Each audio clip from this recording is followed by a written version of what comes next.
The Israeli occupation army deepens its incursion into Gaza City.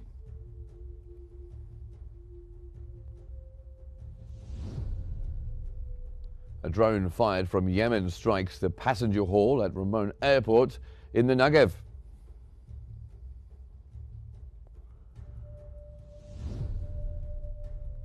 And Ukraine attacks the Druzhba oil pipeline in Russia's Bryansk region.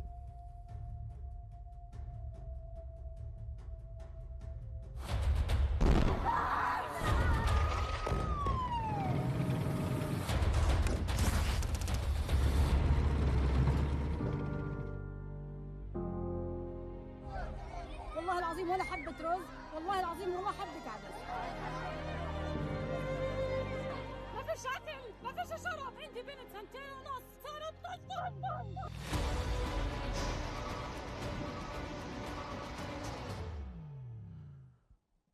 Good afternoon and welcome to Q News.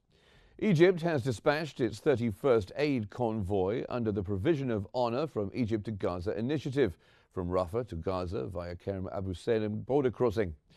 The Egyptian Red Crescent's convoy carries several trucks of urgent humanitarian aid. The convoy includes 2,500 tons of essential aid, consisting of over 2,200 tons of food baskets and flour, and more than 200 tons of medical supplies needed by the Strip.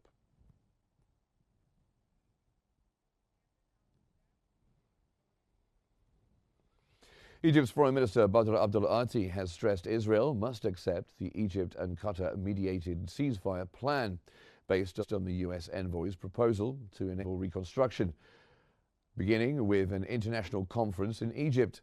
That came during his meeting with Secretary of the Fatah Central Committee, Jibril Rajoub, to discuss recent developments in the West Bank and Gaza.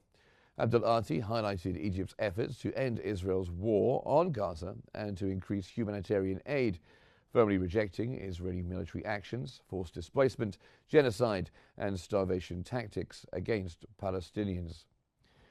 Regarding the West Bank, the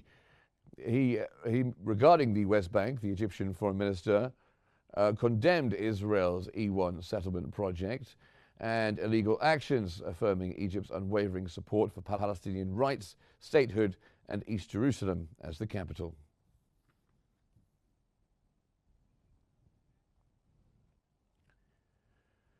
Israeli Prime Minister Benjamin Netanyahu has said that the Israeli army is deepening its incursion into the outskirts and interior of Gaza City, claiming that around 100,000 people have left the city. Amid growing international criticism of Israel over its operations in the Gaza Strip, Netanyahu acknowledged and said that he is aware of the price we are paying on the diplomatic and media fronts for the state of Israel, he said.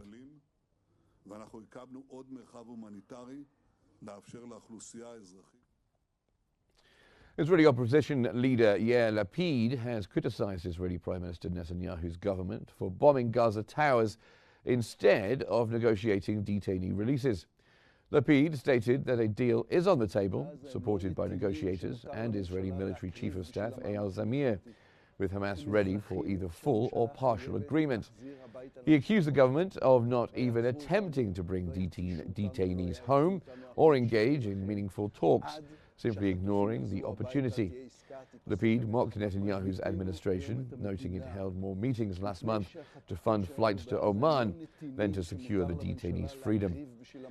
His remarks highlight deep frustration over the government's handling of the Gaza conflict and detainee crisis.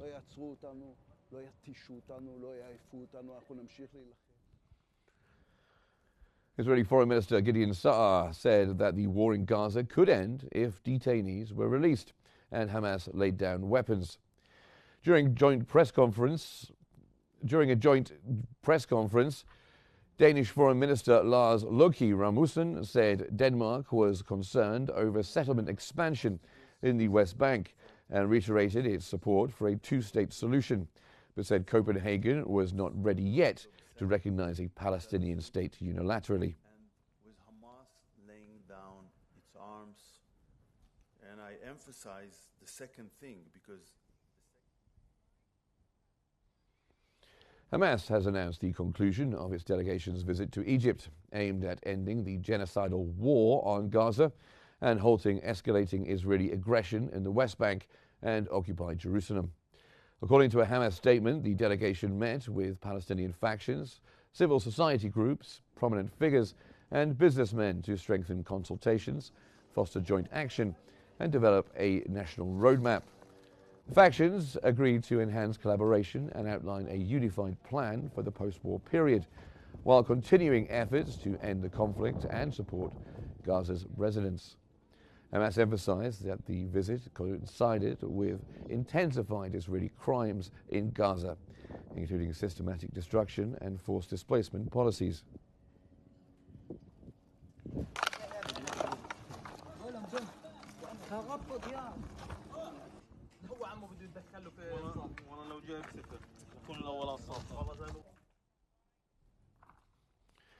Also, Hamas has reaffirmed its right to armed resistance, refusing to disarm unless a fully sovereign Palestinian state is established. Hamas expressed readiness for a long-term ceasefire with Israel and a comprehensive deal ending the war, involving the release of all detainees, living and deceased, in exchange for Palestinian detainees. That comes as Hamas is prepared for an agreement leading to Israel's full withdrawal from Gaza or a sustained truce. That came after a Hamas delegation recently visited Egypt to coordinate a national roadmap amid the ongoing Israeli assault on Gaza, the West Bank, and Jerusalem. This visit aimed to end Israel's offensive and halt escalating aggression. The statement responds to Israeli Foreign Minister Gideon Sa'ar's claim that disarmament and detainee release could end the war immediately.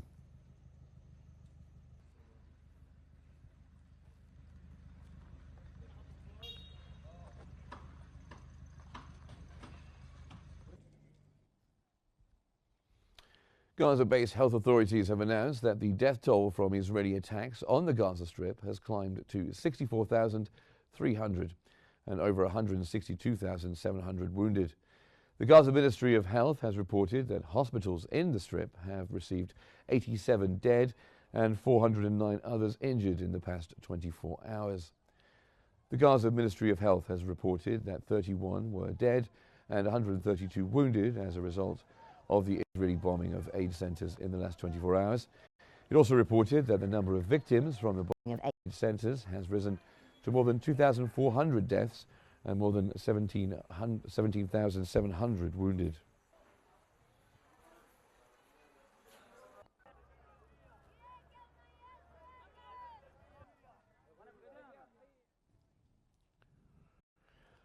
Hospitals in the Gaza Strip have recorded 5 deaths, including 3 children, due to famine and malnutrition in the past 24 hours. According to the Palestinian news agency Wafa, the total number of deaths from famine and malnutrition has risen to 387 Palestinians, including 138 children.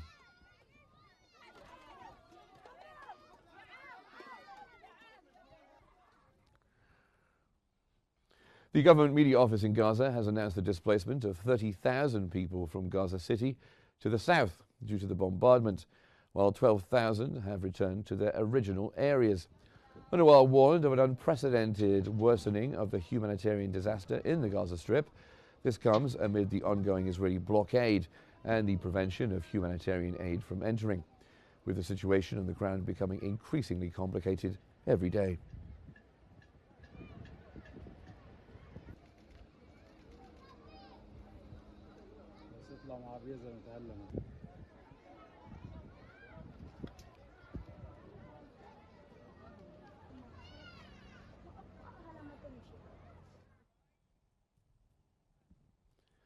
The Israeli army announced that 2 rockets were fired from the Gaza Strip towards the town of Netivot in southern Israel, noting that one was intercepted while the other fell in an open area.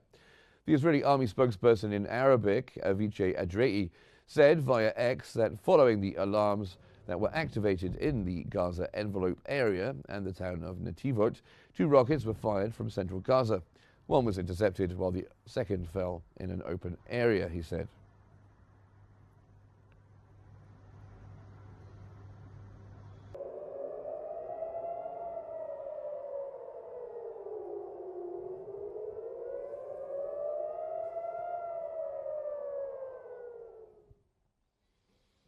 Far-right Israeli National Security Minister Itamar Ben-Gvir joined Israeli police and border police in storming the occupied West Bank city of al-Fahm in Jenin.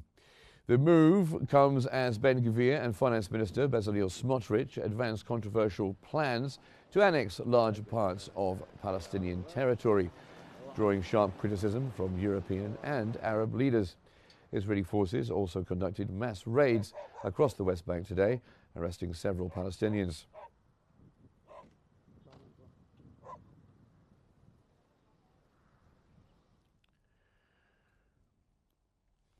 Now, Israeli media has reported that a drone fired from Yemen struck the passenger hall at the Ramon airport in the Negev.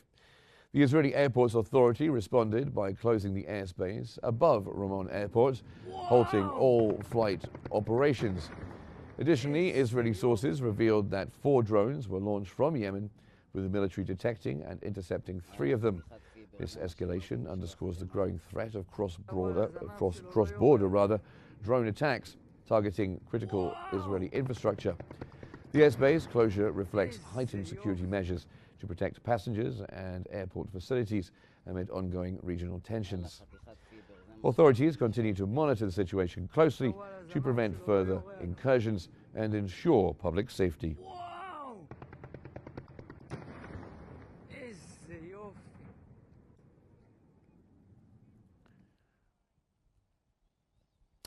And Israeli airspace above Ramon Airport has been closed to traffic with no immediate explanation from the Israel Airport Authority.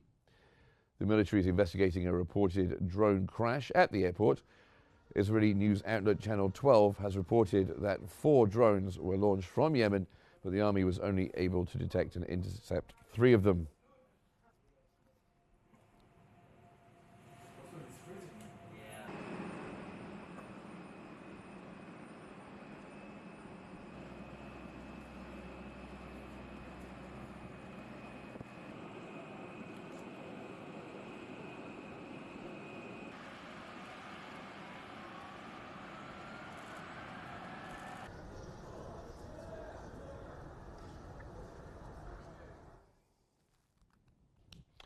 Israeli authorities reported that a drone launched from Yemen struck the passenger hall at Ramon Airport, located in the Negev region. This marks a serious breach of Israeli airspace and a direct attack on critical civilian infrastructure. The Israeli Airports Authority responded swiftly by closing the airspace above Ramon Airport, suspending all flight operations until further notice to ensure passenger safety. According to Israeli media, 4 drones were launched from Yemen in total, with the Israeli military successfully detecting and intercepting 3 of them. Despite these interceptions, 1 drone managed to hit the airport building, causing damage and injuring a man with moderate wounds, who has since received medical treatment. Further reports from the Israeli occupation forces revealed that the Houthi group, based in Yemen, has carried out 6 successful attacks on Israeli territory in recent times, signaling an alarming expansion of hostilities beyond the immediate conflict zone. This development raises serious concerns about the growing reach of the conflict and the increasing use of drone technology by militant groups to target Israeli infrastructure. Israeli authorities are currently on high alert, intensifying their security measures to prevent further attacks and safeguard civilians. The closure of Ramon Airport's airspace is expected to cause significant disruption in the region. We will continue monitoring the situation closely and bring you updates as they unfold.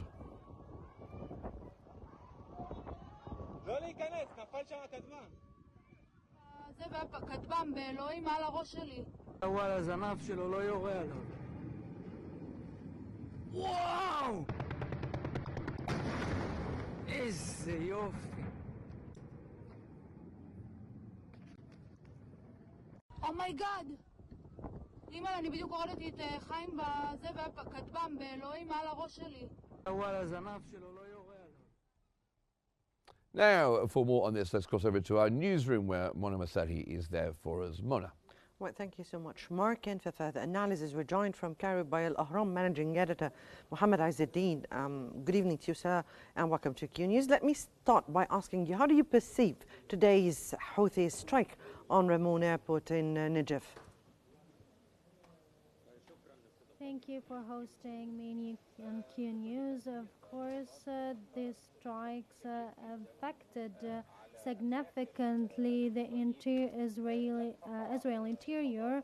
There was no casualties announced by Israel, but there is mental health impact inside Israel after these attacks.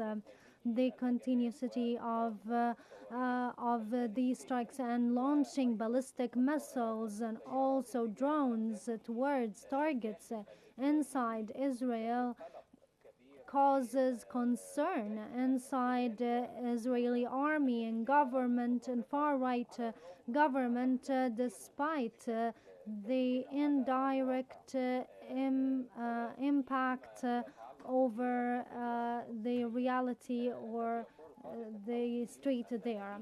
The Houthis leader says that these strikes targeting Israel to stop attacks on Palestinians, but the impact is almost non-felt, especially with the interception of these missiles. Now it is about supporting for what the so-called the indirect support to Iran, or what is described by others is an army, Iranian army to cause destabilization inside Israel. Right. With the ongoing Israeli military operations in the Gaza Strip, do you believe that regional conflicts would further escalate?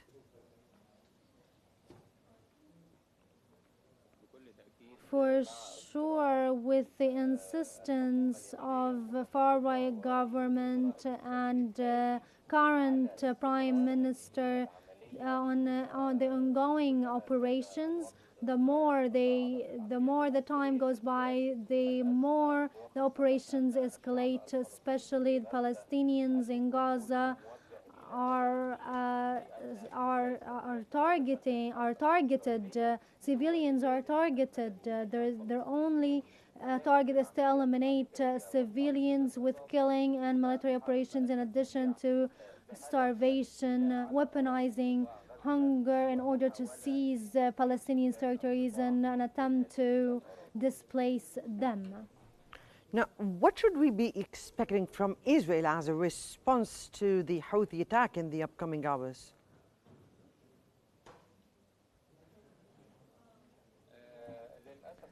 Unfortunately, Israel changed about a month ago their military policy towards Houthis group in Yemen. Now it's targeting what we call military or analytically head hunting.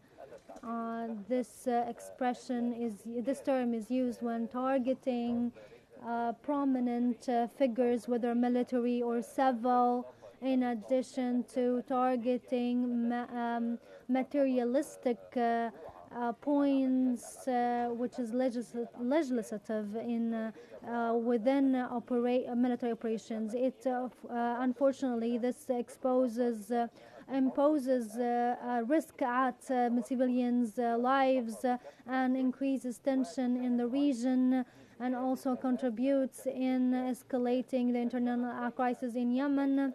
And while the unrecognized government and the rogue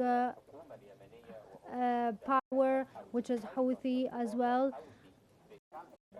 is directly connected to Iran, this complicates more the crisis and makes it more easy for Israel to target civil and its points and institutions, especially if you know that fighting Houthis or Yemeni points are very difficult, and it's not easy to strike points inside Yemeni without ground internal invasion. We've all followed the Netanyahu's statements about continuing the war in Gaza until Hamas is eliminated and the detainees are released. We also followed some other statements that were said about the displacement of Palestinians and all the statements that were said by the Israeli Prime Minister lately. Now, what do you have on his statements?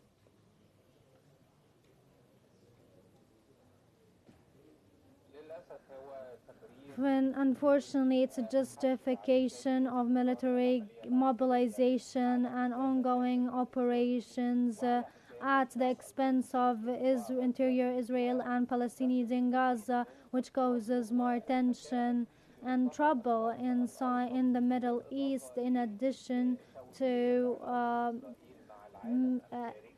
causing tension in the relationship with Israel to other countries and losing more supporters or cooperatives. And we've seen in the recent weeks in the beginning of reviewing agreements and freezing relations with Israel and losing and embarrassing the biggest supporter, which is the U.S., and non-cooperating with mediators like Qatar and Egypt in ceasing fire. Unfortunately, Benjamin Netanyahu, who's seeking only to maintain his position and not to be afraid of anything except for losing or collapsing their coalition with the support far right and religious groups. So therefore, he is still continuing his military operations to maintain his position as much as possible, and doesn't pay attention to hostages, to detainees, and to Gaza. And his political target is to foil any agreement, in addition to the consensus of the international community to two-state solutions, and his continuing impeding the entrance of delivery aid through Karam Abu Salim crossing. Right, let me ask you, Sam, about how do you view, what's your comment on Netanyahu's precise claims that 100,000 Palestinians have left Gaza City due to the war?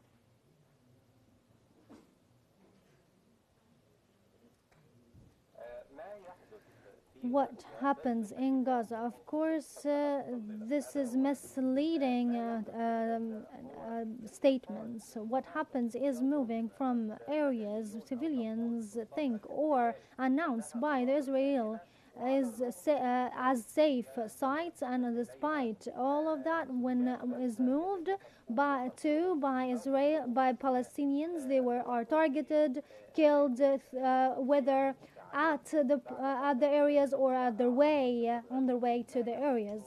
What happens is the different is changing the areas of targeting Palestinians. There is no safe zones. They're all are unsafe. Even delivery aid access points. It means safe zones means nothing. It's an ongoing opportunity to kill more civilians, especially with the escalation of old veterans to continue their missions inside Gaza. And the unsatisfaction of military officials, except for far-right defense minister on this to this plan. But according to the government in Israel, Benjamin Netanyahu, the prime minister, has the right to replace, to assign, to designate any other head inside Israel, in addition to some other civilians. And there is nothing holding him accountable except for the highest ministerial level, and until now he didn't face any expulsion or prison. Right, that was Mr. Mohammed Izzeddin, Al-Ahram managing editor from Cairo. We thank you so much for joining us here on Q News. And Now we go back to Mark Summers in our studios. Mark. Thank you very much, Mona. Now, Iraq and the Prime Minister, Mohammed Shia al-Sudani, has called for a revision of Iraq's OPEC Plus oil export quota, arguing it doesn't reflect the country's true production capacity or economic needs. Speaking ahead of an OPEC Plus meeting, al-Sudani said Iraq needs higher revenues to rebuild after years of conflict. Iraq, the group's top overproducer, is under pressure to curb output after exceeding agreed limits. OPEC's Haitham El-Ghaiz projected OPEC Plus production to rise from 49 to 64 million barrels per day by 2050, with Middle Eastern exports dominating global trade. OPEC Plus will meet online today to consider an early unwinding of output cuts.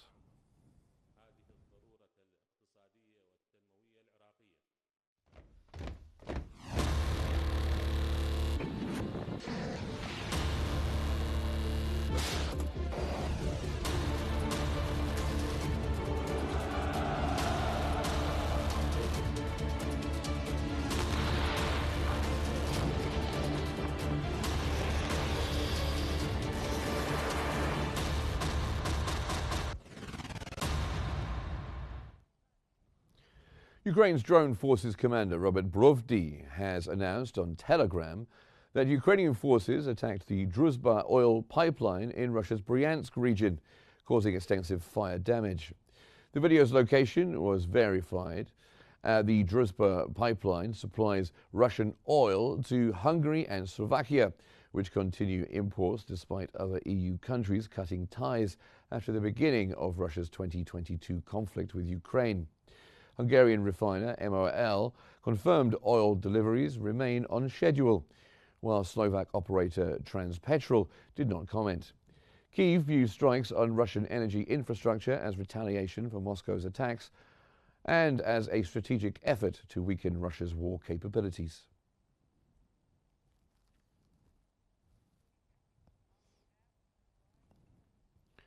Russia has launched a record 805 drones and 13 missiles against Ukraine, with Ukrainian defense forces intercepting 751 drones and 4 missiles. This marked the largest drone assault since Russia's conflict with Ukraine began in February 2022. The attack ignited a fire in Kyiv's main government building and caused 3 fatalities, including an infant recovered from the rubble.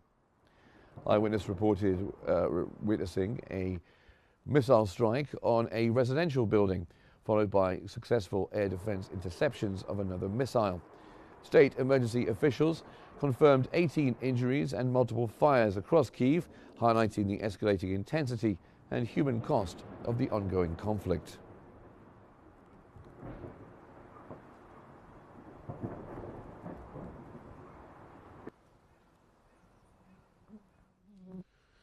Now, in other news, Japanese Prime Minister Shigeru Ishiba announced his resignation, instructing his Liberal Democratic Party to hold an emergency leadership race. Ishiba said at a news conference that negotiations concerning the US tariff measures have reached a turning point, so this was the appropriate time to step aside and make way for the next Prime Minister.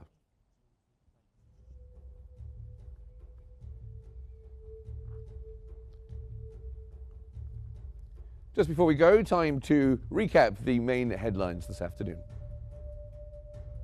The Israeli occupation army deepens its incursion into Gaza City.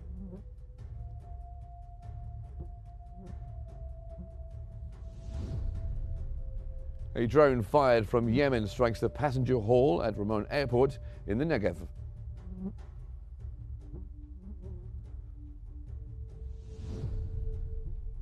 And Ukraine attacks the Druzhba oil pipeline in Russia's Bryansk region.